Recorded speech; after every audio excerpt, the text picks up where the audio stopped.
He says it plans to meet with the DOT as early as next week. Well, we continue tonight our special report, Wisconsin to Selma, bringing history home. On March the 8th, the nation paid tribute to those who helped bring about important change to racial equality in this country, commemorating the events of Selma, Alabama 50 years ago. A lot has changed since then, and Selma played a large role. But where is Selma itself today in relation to the rest of the country? News 19's Jenna Rowe visited Selma for the Bloody Sunday anniversary and is here to introduce you to some of the people who live there today. Jenna?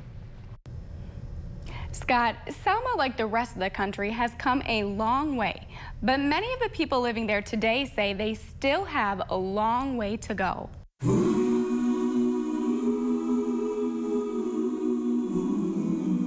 Selma, Alabama, a little port town on the Alabama River, changed the course of history. I'm here in Selma, Alabama, standing under the Edmund Pettus Bridge, where 50 years ago the attack of Bloody Sunday took place. But somewhere along the way, the people who lived there got left behind.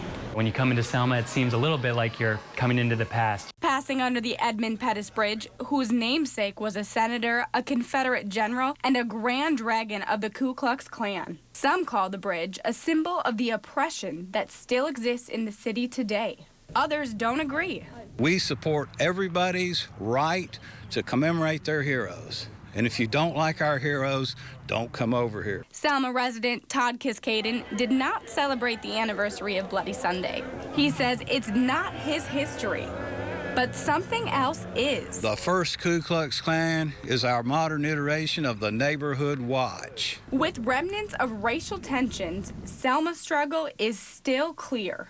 60% of the children in Selma live under the poverty line. That figure is 20% in La Crosse. The unemployment rate is double the national average at almost 14%, more than double La Crosse's unemployment rate. You've got a town that looks a little too much like Selma did 50 years ago. You've got a white community and a black community, and they do not mix together very often. Selma Public High School is 99% African American, while the private K-12 school, Morgan Academy, is almost entirely white. People just trying to make Selma look so good and stuff, but behind closed doors, it's really not. A lot of hatred between, like, still blacks and blacks kill each other and whites and white, or black and white. It's just like a lot of stuff like goes on for no reason. Just under 20,000 people live in Selma, yet the murder rate is 5 times the national average. We don't have the same depth of discrimination that we once had,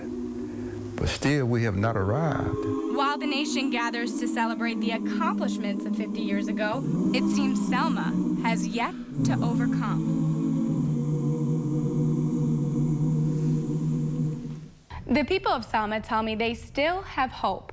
Tomorrow you'll hear John Gainey's story, a Wisconsin man who picked up and moved to Selma to do his part in achieving Dr. King's dream. Scott?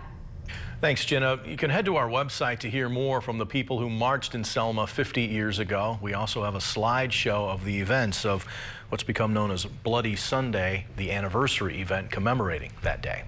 Well, still ahead tonight, Madison's police chief comes out in strong defense of one of his officers after the fatal shooting.